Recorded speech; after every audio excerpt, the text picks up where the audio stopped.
Hello everyone, welcome back to my channel. Here we are doing RGH 101, and in today's episode we'll be covering how to connect a 3.5-inch hard drive to your console, and this will be done after you have made the modification to use XL hard drive. So before we jump into it, one thing that you will need to figure out is one, how you're going to mount the hard drive inside the console, and two, using this method to mount a 3.5-inch inside of your console, meaning that you will no longer able to have your DVD drive in your console because of the space restriction. So let's get into it. So I'm going to point out the stuff that you're going to actually need. So first, you're going to need a SATA cable. You can get these on Amazon, probably around $15 per pack of five. Price may vary by region.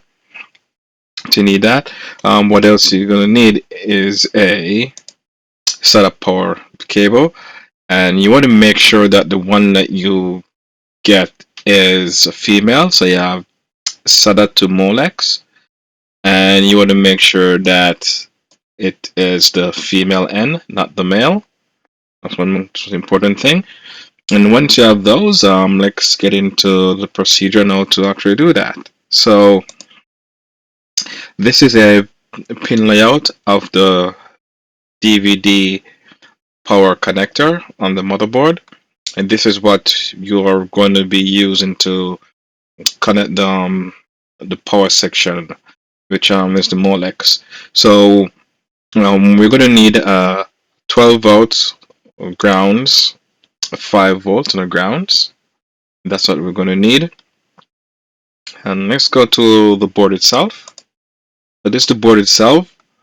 So here we're gonna need two 5 volts, two grounds I should say, and here's the 5 volts, and here's the 12 volts. And the pin labels start from here, which is pin 1, and here you have pin 11 and 12. These two pins depend on what motherboard you have. I know with the Corona you may not have to do this, but with Trinity you have to bridge these two to trick the console that the drive is closed.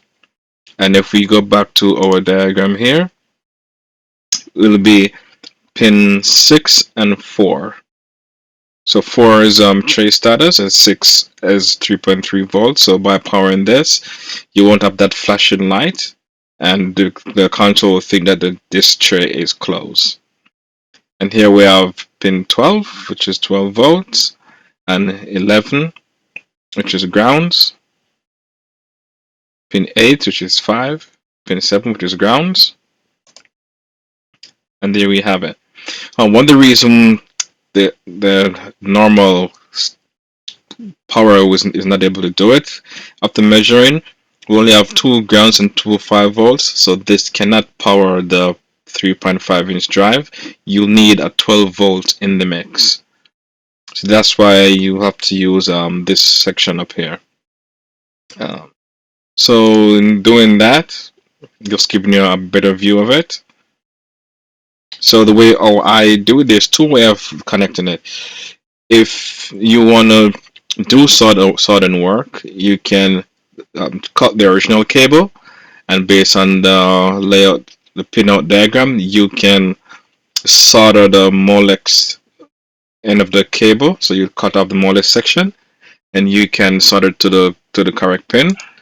So you just put the yellow to this cable, red, and two blacks, and that will serve as power to the 3.5-inch drive.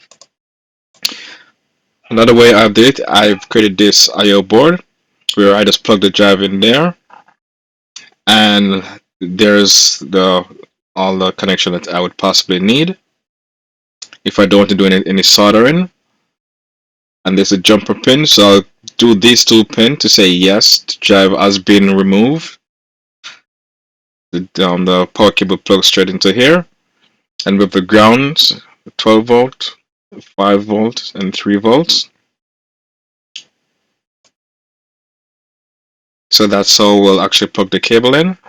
So you can put two cable in here for the grounds, and you have your 12 and your 5. This section over here is for the fan if you're gonna be using a regular fan, but you can just ignore that section. That's how I have it. So there are a lot of these boards that you can Google and get, but I created this board. If you're interested in ordering this board, I can place the file down below, and you can probably get it from PCBWay. And they're actually all connected. So connect from the DVD drive up to this board, and then from these connectors over here, you would actually connect the Molex to power your 3.5-inch drive. And that being said, once you have done that, so you connect all the cables to here.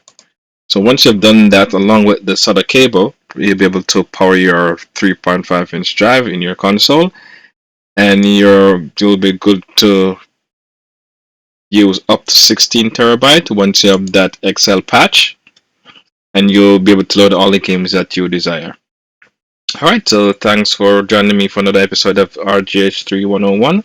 See you in the next video. Like and subscribe.